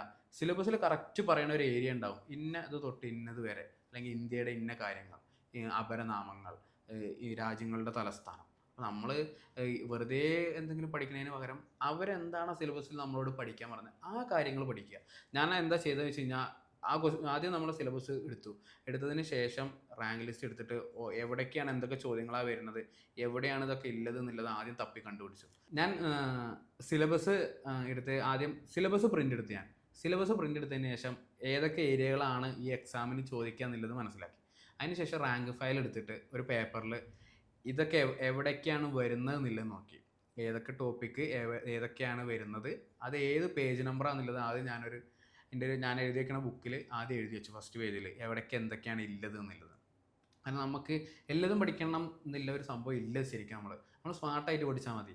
ഇപ്പോൾ അവർ ചോദിച്ചിരിക്കുന്ന രാജ്യങ്ങളുടെ തലസ്ഥാനങ്ങൾ എന്ന് പറഞ്ഞിട്ടൊരു ടോപ്പിക് ഉണ്ടായിരുന്നു. അപ്പോൾ ഞാനതിങ്ങനെ എവിടെയാണെന്ന് നമുക്കറിയില്ല. കാരണം ഞാനത് എന്താ രാജ്യങ്ങൾ അല്ലെങ്കിൽ വൻകരകൾ എന്നുള്ള ആ ടോപ്പിക് എടുത്തിട്ട് അതിൻ്റെ ഉള്ളിൽ ഇത് എവിടെയാണ് വരുന്നതെന്നില്ല ആദ്യം തപ്പിപ്പോയിട്ട് ഞാൻ ഇതേപോലെ എല്ലാത്തിൻ്റെയും ഞാൻ റാങ്ക് ഫയലിലെ ആ പേജ് നമ്പർ ആദ്യം എഴുതി വെച്ചു. അതിന് ശേഷം ഞാൻ ആദ്യം ഒരു ടൈം ടേബിൾ ഉണ്ടാക്കി. എന്ത് ചെയ്യണം ആദ്യം നമ്മൾ ഒരു കാര്യത്തിന് വേണ്ടി. വെറുതെ എന്തെങ്കിലും ദിവസം പോയി ഇരുന്നിട്ട് ഏതെങ്കിലും ഒരു പേജ് മറിച്ച് പഠിക്കാമെന്നുള്ളതിൻ്റെ പകരം ഞാൻ ആദ്യം ഇരുന്നിട്ട് ഈ സിലബസിനെ പഠിച്ചു.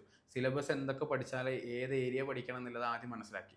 ആ സിലബസ് നോക്കിയിട്ട് ഞാനിത് പറഞ്ഞ പോലെ തന്നെ റാങ്ക് ഫയലിൽ നമ്മൾ കറക്റ്റ് ആ പേജ് നമ്പറുകൾ ഓരോന്നും എഴുതി വെച്ചു. എന്നിട്ട് ഓരോ ദിവസം ഞാൻ ഇത് കറക്റ്റ്, അതായത് നമ്മൾ വെറുതെ എന്തെങ്കിലും പഠിക്കുന്നതിന് പകരം എന്താണോ സിലബസിൽ പറയണത് അത് കറക്റ്റ് പഠിച്ചാൽ മതി. അതെന്നെ ചോദിക്കുള്ളൂ. അതിൻ്റെ അപ്പുറത്തുനിന്ന് ചോദ്യങ്ങൾ വരിക എന്ന് പറയുന്നത് ഭയങ്കര റെയറായിട്ട് സംഭവിക്കുന്ന കാര്യങ്ങളാണ്. അപ്പം ഞാൻ ആ ഒരു ചോദ്യ പേപ്പറിൻ്റെ നമ്പറുകൾ വെച്ചിട്ട് കറക്റ്റ് ഞാൻ ആ ഏരിയ എടുക്കും. അതിന് ശേഷം അവിടെ ഒരു ദിവസം ഇപ്പോൾ ഒരു 10 രാജ്യങ്ങളും അതിൻ്റെ തലസ്ഥാനവും പഠിച്ചു കഴിഞ്ഞാൽ പിന്നെ ഞാൻ അടുത്ത ടോപ്പിക്ക് എന്ന് നോക്കും. ഒരു ദിവസം സെയിം ടോപ്പിക്ക് തന്നെ പഠിച്ചാൽ നമുക്ക് ചിലപ്പോൾ മടുപ്പ് വരും. കുറേ പഠിക്കുമ്പോൾ നമുക്കിങ്ങനെ ആ ഒരു ഇത് വരും, ഒരു മടുപ്പ്, നമുക്ക് ആ ഒരു ഇൻട്രസ്റ്റ് പോകും പഠിക്കാനല്ലേ. അപ്പോൾ പഠിക്കുമ്പോൾ എപ്പോഴും നമ്മളൊരു ഹാപ്പി മൂഡിൽ പഠിക്കണം എന്നുണ്ടെങ്കിൽ നമുക്ക് ഏറ്റവും വേണ്ടത് ഇത് കിട്ടണം എന്നുള്ള ഏറ്റവും വലിയൊരു ആഗ്രഹവും വേണം. പിന്നെ ആ ഒരു പഠിക്കുന്ന രീതിനെ നമുക്കൊരു ഇഷ്ടമുള്ള രീതിയിലാക്കണം. അപ്പോൾ ഞാനെന്താ ചെയ്തതെന്ന് വെച്ച് കഴിഞ്ഞാൽ ഞാൻ ടൈം കൊടുത്തു. 7 മണി തൊട്ട് 8 മണി വരെ ഇന്ന ഭാഗം പഠിക്കാം, 8 to 9 ഇന്നത്, 9 to 10. ഇതിൻ്റെ ഇടയ്ക്ക് ചെറിയ 10 മിനിറ്റ് ഗ്യാപ്പുകൾ കൊടുക്കും. ഒന്ന് എണീക്കും, ഒന്ന് വെറുതെ നടക്കും. ആ സമയത്ത് ജസ്റ്റ് ഫോൺ എടുത്ത് കണ്ടൊന്ന് സ്ക്രോൾ ചെയ്യും, അവിടെ വയ്ക്കും. അല്ലാത്ത സമയത്ത് ഫോൺ എടുക്കില്ല. എന്നിട്ട് ആദ്യം ഒരു ടോപ്പിക്ക് ഇപ്പോൾ വൻകര പഠിച്ചു കഴിഞ്ഞാൽ അതിൻ്റെ പഠിക്കും, ആ ഒരു ഏരിയ കുറച്ച് നേരം പഠിക്കും. അതിന് ശേഷം അത് മാറ്റിയിട്ട് ആ ഒരു സമയം കഴിഞ്ഞാൽ അടുത്ത് പഠിക്കും. അപ്പോൾ നമുക്ക് പുതിയ കാര്യങ്ങൾ നമ്മൾ പഠിച്ചുകൊണ്ടിരിക്കണേ. പിന്നെ എപ്പോഴും ദിവസം ഞാൻ പഠിക്കുന്ന സമയത്ത് ഒരു ക്വസ്റ്റ്യൻ പേപ്പർ ചെയ്യാൻ ഞാൻ സമയം മാറ്റി വയ്ക്കും. ആ സമയം ഞാൻ മാറ്റി വയ്ക്കുക എന്ന് പറയുന്നത് ഞാൻ ഉറക്കം വരുന്ന സമയമായിരുന്നു അതിന് ചൂസ് ചെയ്തത്. ആദ്യം തന്നെ ക്വസ്റ്റ്യൻ പേപ്പർ ചെയ്ത് അതിൻ്റെ ഉത്തരങ്ങൾ പഠിക്കുന്നതിന് പകരം ഞാൻ എന്താ ചെയ്തത് വെച്ച് കഴിഞ്ഞാൽ ആദ്യം നമുക്ക് പഠിക്കാനുള്ള ടോപ്പിക്കിൻ്റെ കാര്യങ്ങൾ ആദ്യം ഒരു 3 മണിക്കൂറിന് സെറ്റ് ചെയ്ത് വെച്ചു. അതിന് ശേഷം ഒരു 10-11 മണിയൊക്കെ ആകുമ്പോൾ ഓട്ടോമാറ്റിക് നമുക്ക്, ഞാൻ ഇത്ര ട്രാവൽ ചെയ്ത് ഓഫീസിൽ വർക്ക് ചെയ്ത് തരുന്ന ആളായതുകൊണ്ട് തന്നെ എനിക്കൊരു 10-11 മണിയാകുമ്പോൾ ഉറക്കം വരുന്നതുകൊണ്ട് ഞാൻ എന്ത് ചെയ്തു, ഞാൻ ആ സമയത്ത് ക്വസ്റ്റ്യൻ പേപ്പർ ചെയ്യാമെന്ന് വെച്ചു. ക്വസ്റ്റ്യൻ പേപ്പർ ചെയ്യുന്ന സമയത്ത് നമ്മൾ ആ ക്വസ്റ്റ്യൻ പേപ്പറിൽ പിന്നെ മുഴുകി കഴിഞ്ഞ് നമുക്ക് പിന്നെ ഉറക്കം അത് അറിയൂല.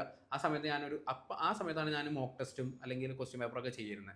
ആ സമയത്ത് ക്വസ്റ്റ്യൻ പേപ്പർ ചെയ്യും. അത് ചെയ്ത് കഴിഞ്ഞിട്ട് എനിക്ക് കിട്ടാത്ത കാര്യങ്ങൾ എന്തൊക്കെയാണെന്നുള്ളത് ഒരു പേപ്പറിൽ എഴുതി വയ്ക്കും. അതിനുശേഷം ഒരു വട്ടം വായിച്ചു നോക്കും. അപ്പോൾ ഒരു 12-1 മണിയൊക്കെ ആകുമ്പോഴേക്ക് ഞാൻ അന്നത്തെ തീർത്തിട്ട് കിടക്കും. പിന്നെ രാവിലെ എണീറ്റ് പഠിക്കുന്ന ഒരു സ്വഭാവമുള്ള ആളല്ല ഞാൻ. എനിക്ക് രാവിലെ എണീറ്റ് പഠിക്കുക എന്ന് പറയുന്നത് അങ്ങനത്തെ ഒരു ബിഹേവിയറോ നാച്ചുറോ ഇല്ല ആളല്ല ഞാൻ രാവിലെ ജസ്റ്റ് ഇങ്ങനെ വെറുതെ നടക്കാൻ പോകും അല്ലെങ്കിൽ എന്തെങ്കിലുമൊക്കെ ചെയ്യും. രാവിലെ പിന്നെ തിരിച്ചു വന്നതിന് ശേഷം, നടക്കാൻ പോയി തിരിച്ചു വന്നതിന് ശേഷം 1 മണിക്കൂർ ഞാൻ പഠിക്കുള്ളൂ. ആ 1 മണിക്കൂർ പഠിക്കുക എന്ന് പറഞ്ഞു കഴിഞ്ഞാൽ ഇന്നലെ ചെയ്ത പ്രീവിയസ് ക്വസ്റ്റ്യൻ പേപ്പർ നമുക്ക് കിട്ടാത്ത ഭാഗങ്ങൾ എടുത്തിട്ട് വായിച്ചു നോക്കും. ആ ഭാഗങ്ങൾ വായിച്ചതിന് ശേഷം അതൊന്നും പാടെ സെറ്റ് ചെയ്ത് വെക്കാം. അല്ലാതെ ഞാൻ അപ്പോൾ ഒരു ടോപ്പിക് എടുത്ത് പഠിക്കണ ഒന്നും ചെയ്തിരുന്നില്ല. ഞാൻ ഈ ക്വസ്റ്റ്യൻ പേപ്പർ ഒന്നും പാടെ ചെയ്യാനൊന്നും ചെയ്ത്. ഇങ്ങനെയാണ് ഞാൻ പഠിച്ചിട്ടുണ്ടായിരുന്നത്. അപ്പോൾ അവർ പോയി പഠിച്ചോ എന്ന് പറയും. ഞാൻ 8 മണി തൊട്ട് ഒരുപാട് ഉറക്കം ഒക്കെ കളഞ്ഞ് പഠിക്കേണ്ട കാര്യമൊന്നും സത്യം പറഞ്ഞില്ല. നമ്മൾ സ്മാർട്ടായിട്ട് പഠിച്ചാൽ മതി. ഏത് ഏരിയ എന്ന് ചോദ്യം വരും അത് മനസ്സിലാക്കിയിട്ട് ആ ഏരിയയ്ക്ക് കൂടുതൽ ഇത് കൊടുക്കുക. ഞാൻ അങ്ങനെ ചെയ്തത്. ഞാൻ ക്വസ്റ്റ്യൻ പേപ്പർ വീണ്ടും ചെയ്യും, ചെയ്ത ക്വസ്റ്റ്യൻസിന് വീണ്ടും ചെയ്യും. നമുക്ക് ആ കിട്ടാത്ത ക്വസ്റ്റ്യൻസ് റൗണ്ട് ചെയ്ത് വെച്ചിട്ട് അടുത്ത ദിവസം പഠിക്കാൻ തുടങ്ങുമ്പോൾ വീണ്ടും ആ ക്വസ്റ്റ്യൻസ് തന്നെ നമ്മളൊന്ന് നോക്കുക, നമുക്ക് ഏത് ക്വസ്റ്റ്യൻസാണ് കിട്ടാത്തത്, ഏത് ഏരിയയാണ് വീക്ക്. അപ്പോൾ ഈ ഒരു ചോദ്യത്തിൽ ഇപ്പോൾ MS വേർഡ്, MS ഓഫീസ്, എക്സലിൻ്റെ ചോദ്യങ്ങളൊക്കെ എനിക്ക് കിട്ടുന്നുണ്ടെങ്കിൽ പവർ പോയിൻ്റ് ക്വസ്റ്റ്യൻസ് എനിക്ക് കിട്ടാൻ ബുദ്ധിമുട്ടാണ്. ഞാൻ പവർ പോയിൻ്റ് ക്വസ്റ്റ്യൻസ് വീണ്ടും എഴുതി വയ്ക്കും. എന്നിട്ട് അത് വെറുതെ ഇങ്ങനെ വായിച്ചു നോക്കും.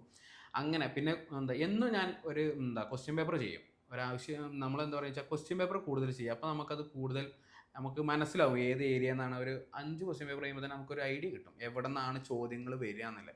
അങ്ങനെ നമ്മൾ പഠിക്കുക, സ്മാർട്ടായിട്ട് പഠിക്കുക. എനിക്ക് നല്ല സമ്മർദ്ദം ഉണ്ടായിരുന്നു. കാരണം എൻ്റെ കസിൻസിന് ജോലി കിട്ടണ, എൻ്റെ ഫാമിലിയിൽ എല്ലാവർക്കും ജോലിയുണ്ട്. അതായത് നമ്മൾ ഈ ഒരു ഫീൽഡിലേക്ക് വന്നിട്ടില്ലായിരുന്നെങ്കിൽ നമുക്കൊരു സമ്മർദ്ദം ഉണ്ടാവില്ല. നമ്മൾ വേറെ എന്തെങ്കിലും മേഖലയിലേക്ക് പോകുമായിരുന്നെങ്കിൽ നമുക്ക് ഈ ഒരു സമ്മർദ്ദം. നമ്മൾ ഈ മേഖലയിലേക്ക് വന്നു, അതായത് ഒരു ഗവൺമെൻറ് സർവീസിൽ കയറണം എന്നില്ല, ഈ PSC അല്ലെങ്കിൽ ഈ ഒരു മേഖലയിലേക്ക് നമ്മൾ വന്നതിന് ശേഷം നമ്മളത് കിട്ടാതെ പോകുമ്പോൾ ആണ് ഏറ്റവും കൂടുതൽ സമ്മർദ്ദം വരിക. ആ സമയത്ത് എന്നെ സംബന്ധിച്ചിടത്തോളം ഞാൻ ഇതിലേക്ക് ഇറങ്ങി കഴിഞ്ഞ് കഴിഞ്ഞാൽ പിന്നെ ഇതൊരു കടലാണ്. PSC എന്ന് പറയുന്നത് അല്ലെങ്കിൽ ഈ ഒരു കോമ്പറ്റീറ്റീവ് മേഖല എന്ന് പറയുന്നത് സത്യം പറഞ്ഞ ഒരു കടലാണ്. ആ കടലിൽ നമ്മളിങ്ങനെ ഒരു സൈഡിൽ നിന്ന് ചില ആൾക്കാർക്ക് ചിലപ്പോൾ ഫസ്റ്റ് പരീക്ഷ തന്നെ ജോലി കിട്ടും, ചില ആൾക്കാർക്ക് 5-6 പരീക്ഷ എഴുതിയാലാവും ചിലപ്പോൾ ജോലി കിട്ടുക, ചില ആൾക്കാർക്ക് എത്ര റാങ്ക് ലിസ്റ്റ് വന്നാലും ചിലപ്പോൾ ജോലി കിട്ടിയില്ല എന്ന് വരും. പക്ഷെ അങ്ങനത്തെ ആൾക്കാർ എന്താ പറയുക, അവർ നിർത്തി പോരുതെന്നാണ് എൻ്റെ അഭിപ്രായം. മാക്സിമം നമുക്ക് എത്ര കാലം പഠിക്കാൻ പറ്റുമോ, എത്ര പരീക്ഷ എഴുതാൻ പറ്റുമോ അതുവരെ നമ്മൾ ട്രൈ ചെയ്തുകൊണ്ടിരിക്കുക. എനിക്ക് പല ആൾക്കാരും അറിയാം, കാരണം എൻ്റെ വീടിൻ്റെ അടുത്തില്ല ഞങ്ങൾ PSC സെൻറ്ററിൽ വന്നേന്ന ഒരു ഏട്ടനുണ്ട്. ആ ഏട്ടൻ ഓട്ടോറിക്ഷ ഡ്രൈവർ ചെയ്യുന്ന ഏട്ടന് 3 മക്കളുണ്ട്. സാധാ ലൈഫിൽ പോണ ആ ഏട്ടൻ പഠിക്കണം എന്നുള്ള ആഗ്രഹം കൊണ്ട് ഞങ്ങളെ PSC സെൻറ്ററിൽ വന്നു. ആ ഏട്ടൻ ഞങ്ങളെ കൂടെ പഠിക്കുന്ന സമയത്ത് ആ ഏട്ടന് മാർക്കൊന്നും ഇല്ല. ഫസ്റ്റ് പഠിക്കുന്ന സമയത്ത് ആർക്കും മാർക്ക് ഉണ്ടാവില്ല, എനിക്കും മാർക്ക് ഉണ്ടായിരുന്നില്ല. അപ്പോൾ ആ സമയത്ത് പഠിച്ച് മെല്ലെ മെല്ലെ കയറി വന്ന് ഒരു റാങ്ക് വാങ്ങി ഇപ്പോൾ സർക്കാർ സർവീസിലാണ് ആ ഏട്ടൻ വർക്ക് ചെയ്യണം. അതൊക്കെ ആയിരുന്നു എൻ്റെ ഒരു മോട്ടിവേഷൻ എന്ന് പറഞ്ഞാൽ. അങ്ങനത്തെ പല ആൾക്കാരും ലാസ്റ്റ് ചാൻസിൽ കയറി വന്ന ആൾക്കാർ. അപ്പോൾ ഞാൻ തുടക്കത്തിൽ തന്നെ ഒരു 5-6 റാങ്ക് ലിസ്റ്റിൽ വന്നിട്ട് ജോലി കിട്ടിയില്ലായിരുന്നു ഞാൻ നിർത്തി പോകുമ്പോൾ ഏറ്റവും അവസാനം പ്രായം കഴിയാൻ സമയത്ത് വന്ന് റാങ്ക് അടിച്ച് പോയ ആൾക്കാർ നമുക്ക് ശരിക്കും ഒരു പ്രചോദനമാണ്. സമ്മർദ്ദങ്ങൾ എന്ന് പറഞ്ഞു കഴിഞ്ഞാൽ ഭയങ്കര സമ്മർദ്ദം എനിക്ക് പല സമയത്ത് വന്നിട്ടുണ്ട്. അത് ഫാമിലിയിൽ നമ്മളവർ ഡയറക്റ്റായിട്ടൊന്നും പറയില്ലെങ്കിലും ഇൻഡയറക്റ്റായിട്ട് അവരുടെ വിഷമം നമുക്ക് മനസ്സിലാവും. കാരണം എന്താ ഇപ്പം മകൻ ചെയ്യണമെന്നുള്ളൊരു ചോദ്യം ഒരു അച്ഛനോടോ അമ്മേനോടോ ചോദിക്കുന്ന സമയത്ത് ഒന്നുമില്ല എന്ന് പറയുമ്പോൾ അവർക്ക് ഓട്ടോമാറ്റിക്കലി അവരുടെ ഉള്ളിലൊരു വിഷമം ഉണ്ടായിരിക്കും. എന്നോട് ചോദിക്കുന്ന സമയത്തും ഇപ്പം എന്തെങ്കിലും ആയോ, ആ ആൾക്കാരുടെ ചോദ്യം എന്ന് പറഞ്ഞാൽ അവർക്ക് അറിയാം നമുക്കൊന്നും ആയിട്ടില്ല എന്നുള്ള കാര്യം. പിന്നെ നമ്മൾ കാണുമ്പോൾ ഓർക്കൊരു മനസ്സുഖം. അപ്പം അതൊക്കെ എന്ന് പറഞ്ഞു കഴിഞ്ഞാൽ അതൊക്കെ എനിക്ക് ശരിക്കും പോസിറ്റീവായിട്ടുണ്ട്. കുറേ ആൾക്കാർ ചോദിക്കുന്ന സമയത്ത് പിന്നെ നമുക്ക് ഞങ്ങളെ മലപ്പുറം ഭാഷ കുരു പൊട്ടൽ തുടങ്ങി. അപ്പോൾ പിന്നെ എന്തെങ്കിലും ചെയ്ത് കാണിച്ച് കൊടുക്കണം എന്നുള്ള ചിന്ത വന്നു. അപ്പം അടിക്കുമ്പോൾ നമ്മൾ പറയില്ല, അടിക്കുമ്പോൾ ബമ്പർ അടിക്കണം എന്ന് പറയുന്ന പോലെ അടിച്ചപ്പോൾ ഞാൻ 1ാം റാങ്ക് തന്നെ അടിച്ച് എല്ലാവർക്കും ഒരു മറുപടി കൊടുത്തു. സമ്മർദ്ദങ്ങളിൽ നമ്മൾ തളർന്നു പോകരുത്, അതാണ് പറയാനുള്ളത് എല്ലാ ആൾക്കാരോടും. ഇപ്പോൾ പല ആൾക്കാരും ഞാൻ കണ്ടിട്ടുണ്ട്, സാധാരണ നമ്മളിങ്ങനെ ലിസ്റ്റിലുണ്ട് എന്ന് പല ആൾക്കാർക്ക് ഈ സെൻറ്റർ നമ്മളെ ഫോട്ടോസ് വയ്ക്കുന്ന സമയത്തൊക്കെ ആൾക്കാർക്ക് അറിയാം. അപ്പോൾ നമ്മളോട് ചോദിക്കുക എങ്ങനെയാണ് പഠിച്ചത്, ഞാൻ പഠിച്ചിട്ടൊന്നും ആവണില്ല. ഇവരെല്ലാവരും പ്രശ്നം എന്ന് വെച്ചാൽ OMR എക്സാംസ് എഴുതുമ്പോൾ ആദ്യത്തെ സമയത്ത് മാർക്കില്ല. അപ്പോൾ എനിക്ക് ക്ലാസ്സിലും മടിയാണ്, ആൾക്കാരുടെ ഇടയിൽ ഫേസ് ചെയ്യാൻ എനിക്ക് ഫസ്റ്റ് തന്നെ മാർക്കില്ല. അപ്പോൾ ഫസ്റ്റ് വരുന്ന ഒരാൾക്ക് എങ്ങനെയാണെങ്കിലും PSC പരീക്ഷ OMR ചെയ്ത് നോക്കുമ്പോൾ മാർക്ക് ഉണ്ടാവില്ലല്ലോ. നമ്മൾ എഴുതുന്ന സമയത്ത് മാർക്ക് ഉണ്ടായിരുന്നില്ല, എനിക്കും മാർക്ക് ഉണ്ടായിരുന്നില്ല. തുടക്കത്തിൽ 50 മാർക്കിൻ്റെ ചോദ്യം ഇട്ട് കഴിഞ്ഞാൽ ഞാൻ 3 മാർക്ക് വാങ്ങിയിട്ടുണ്ട്, 2 മാർക്ക് വാങ്ങിയിട്ടുണ്ട്. ചില സമയത്ത് നെഗറ്റീവ് അടിച്ചിട്ട് അങ്ങോട്ട് മാർക്ക് കൊടുക്കേണ്ട ഒരു അവസ്ഥ വന്നിട്ടുണ്ട്. അപ്പോൾ തുടക്കത്തിൽ എല്ലാവർക്കും ഈ അവസ്ഥ, ആർക്കും മാർക്ക് ഉണ്ടാവില്ല. പിന്നെ ചെയ്ത് പക്ഷേ കുറേ ആൾക്കാരുടെ പ്രശ്നം എന്ന് വെച്ച് കഴിഞ്ഞാൽ ഈ പറഞ്ഞ പോലെ വരുമ്പോൾ തന്നെ പഠിക്കണം, അപ്പം തന്നെ 50-ൽ ഒരു 40 മാർക്ക് അല്ലെങ്കിൽ 30 മാർക്ക്, അല്ലെങ്കിൽ ആ ഒരു സാധനം നമുക്ക് PSC എന്ന് പറയുമ്പോൾ നമുക്ക് അധികം അറിയാത്തൊരു മേഖല ആയതുകൊണ്ട് നമ്മൾ പഠിച്ച് ഓരോ ഏരിയയും കവർ ചെയ്ത് വന്നു കഴിഞ്ഞാൽ നമുക്ക് മാർക്ക് ഉണ്ടാവുള്ളൂ. അപ്പോൾ ഈ സമ്മർദ്ദം എല്ലാവരോടും കൂടി പറയണം. സമ്മർദ്ദം എന്ന് പറഞ്ഞു കഴിഞ്ഞാൽ നമ്മൾ നെഗറ്റീവ് ആവരുത്. ഞാൻ നെഗറ്റീവ് എനിക്ക് വന്നിട്ടുണ്ട്, കാരണം ഇത്രയും റാങ്ക് ലിസ്റ്റിൽ വന്നിട്ട് ഞാൻ ഡൗൺ ആയി പോയിട്ടുണ്ട്. ആ സമയത്ത് എന്നെ മോട്ടിവേറ്റ് ചെയ്തത് ഞാൻ തന്നെയാണ്. കാരണം നമുക്ക് ആരും ഉണ്ടാവില്ല. ഞാൻ തന്നെ ചിന്തിച്ചു നാളെ എന്ത് ചെയ്യും എന്നുള്ളൊരവസ്ഥ നമുക്ക് വന്നു കഴിഞ്ഞാൽ, അപ്പോൾ നമ്മൾ ചെയ്യുന്ന ജോലിയിൽ നിന്ന് നമുക്ക് ആ ജോലി ഇല്ലെങ്കിൽ, ഞാൻ ചെയ്യണ ജോലി എന്ന് പറഞ്ഞു കഴിഞ്ഞാൽ ഞാൻ കോൺട്രാക്ട് ബേസിസ് പണിയാണ് ചെയ്തിരുന്നത്. ആ ജോലി ഇല്ലെങ്കിൽ നാളെ ഞാൻ എന്ത് ചെയ്യും, ഞാൻ എന്തിനു പോകും? ഞാൻ PSCക്ക് ഇറങ്ങുകയും ചെയ്തു, എന്നാൽ എനിക്കൊന്നും ആയില്ല, ഇവിടെ നിന്ന് പുറത്തിറക്കാൻ വേണം. അപ്പം ഞാൻ തന്നെ ഈ സമ്മർദ്ദത്തിന് ഞാൻ തന്നെ ഇല്ല, എനിക്ക് കയറി വരണം, എനിക്ക് ആൾക്കാരെ മുന്നിൽ കാണിച്ചു കൊടുക്കണം, എനിക്ക് സ്വന്തമായിട്ടൊരു എല്ലാവരുടെ മുന്നിലും അവനത് നേടി. ആ ഒരു സാധനം നമ്മളെ കൊണ്ട് പറ്റുന്ന കാര്യമാണ്. നമ്മൾ സിമ്പിളായിട്ട് നമ്മൾ മനസ്സ് വെക്കണം. പിന്നെ നമ്മൾ അത് ചെയ്യുന്ന സമയത്ത് ഒരു 100 നമ്മളവിടെ കൊടുക്കണം, അല്ലെങ്കിൽ ഒരു 200 നമ്മൾ കൊടുക്കണം. ഇല്ലാന്നുണ്ടെങ്കിൽ, കാരണം ഒരുപാട് ആൾക്കാർ പരീക്ഷ എഴുതുന്ന ഇതാണ്. അതിൽ നമ്മൾ ഒരു 10 മിനിറ്റ് ഉറങ്ങുന്ന സമയത്ത് അവിടെ വേറെ ആൾ 10 മിനിറ്റ് പഠിച്ചു കഴിഞ്ഞാൽ അയാൾക്ക് ഒരു മാർക്ക് കിട്ടി കഴിഞ്ഞാൽ അയാൾ 100 റാങ്ക് നമ്മളെ മുന്നിൽ കയറിപ്പോകും. സമ്മർദ്ദങ്ങളെ ഞാൻ അതിജീവിച്ചത് ഈ എൻ്റെ അവസ്ഥകളെ ഞാൻ മനസ്സിലാക്കി. എല്ലാവർക്കും ഇങ്ങനെ എന്താ പറയുക, നമ്മൾ മറ്റുള്ളവരെ റാങ്ക് ലിസ്റ്റ് വന്നിട്ട് ഫോട്ടോ ഇടുന്ന സമയത്തും അവരെ അപ്പോയിൻമെൻറ്റ് കൈ പിടിച്ചില്ല ഫോട്ടോ ഇടുന്ന സമയത്തും നമ്മൾ സ്റ്റാറ്റസ് വയ്ക്കുന്ന സമയത്ത് നമ്മുടെ ഉള്ളിൽ എന്ന് ഞാനിങ്ങനെ ഒരു ഫോട്ടോ ഇടുന്നില്ലതായിരുന്നു എൻ്റെ ഏറ്റവും വലിയ ചിന്ത. അതായത് ആ ഒരു ആഗ്രഹം, അതായത് ഈ നമ്മളെ അഡ്വൈസ് മെമ്മോ കയ്യിൽ പിടിച്ചിട്ട് ഒരു ഫോട്ടോ ഇടണം എന്നില്ല ആ ഒരു ആഗ്രഹമാണ് സത്യം പറഞ്ഞു കഴിഞ്ഞാൽ. ഞാൻ ഇതൊക്കെ ശരിക്കും പറഞ്ഞാൽ സ്വപ്നം കണ്ടിട്ടുണ്ട്. അതായത് ഇങ്ങനെ റാങ്ക് ലിസ്റ്റ് വരുന്ന, അതിൽ ഇങ്ങനെ 1ാം റാങ്ക് കിട്ടണ, ഞാൻ ഇവിടെ CCയിൽ വരുന്നതും ഇങ്ങനെ എൻ്റെ പോസ്റ്റർ വരുന്നതും അത് കൂട്ടുകാർ ഷെയർ ചെയ്യണതൊക്കെ ഞാൻ മനസ്സിൽ കണ്ടിരുന്നു. ഞാൻ അതേപോലെ തന്നെ കണ്ട കാര്യമാണ് ഞാൻ ജോലിക്ക്, അതായത് ഞാൻ പരീക്ഷ എഴുതാൻ പോകണം ബാങ്കിലൊക്കെ ഞാൻ ജോലിക്ക് പോകണമെന്ന് ഞാൻ ഇരുന്ന് രാവിലെ ബസ്സിൽ പോകുമ്പോൾ വെറുതെ ഞാൻ ആലോചിക്കും, ഞാനിങ്ങനെ ഇവിടുന്ന് രാവിലെ വണ്ടി എടുത്തിട്ട് ഞാൻ ആ ബാങ്കിൽ പോകണം, അവിടെ ബാങ്കിലത്തെ ജോലിയാണ്, വൈകുന്നേരം തിരിച്ചു വരുന്നത്. ഞാൻ അങ്ങനെ തന്നെ ഞാൻ ആ ഒരു ജോലിക്കാരനാണെന്നുള്ള രീതിയിൽ ഞാൻ തന്നെ ചിന്തിച്ച് കുറേ പഠിച്ചിട്ടുണ്ട് ഞാൻ. അപ്പോൾ സമ്മർദ്ദങ്ങളെ അതിജീവിക്കാൻ വേണ്ടിയിട്ട് ഞാൻ എന്നെ തന്നെ മോട്ടിവേറ്റ് ചെയ്തു. സമ്മർദ്ദം എന്ന് പറഞ്ഞു കഴിഞ്ഞാൽ നമ്മൾ സമ്മർദ്ദത്തിൽ ഡൗൺ ആയി കഴിഞ്ഞാൽ നമ്മളെ കയറ്റിക്കൊണ്ടുവരുന്ന സത്യം പറഞ്ഞു കഴിഞ്ഞാൽ നമ്മളെ നല്ല സ്നേഹിക്കുന്ന കുറച്ച് ആൾക്കാർ, അവരൊരു ലിമിറ്റ് കഴിഞ്ഞാൽ പിന്നെ ആൾക്ക് വേണ്ടാന്നുണ്ടെങ്കിൽ വേറെ എന്തെങ്കിലും നോക്കിക്കാവുന്നതാവും. പക്ഷെ ഏറ്റവും വേണ്ടത് ബേസിക്കലി നമുക്ക് ഉള്ളിൽ നിന്നൊരു ചിന്ത വരണം. നമ്മൾ എത്ര ഡൗൺ ആയാലും ആ ഒരു മൊമെൻറ്റിൽ നമ്മൾ കയറി വരും എന്ന് വിചാരിച്ചാൽ നമ്മൾ കയറി വരും. അങ്ങനെയാണ് ഞാൻ മെല്ലെ മെല്ലെ കയറി വന്നതാണ്. ഞാൻ ഒറ്റയടിക്ക് കയറി വന്ന ആളല്ല, മെല്ലെ മെല്ലെ. കാരണം അത്രയും ഒരു വർഷത്തെ ജേണി ഉണ്ട് എനിക്ക്. അതിൽ ആണ് ഞാൻ ഈ സമ്മർദ്ദങ്ങളെ എൻ്റെ എക്സ്പീരിയൻസ് കൊണ്ട് അത് ജീവിച്ചതാണ്.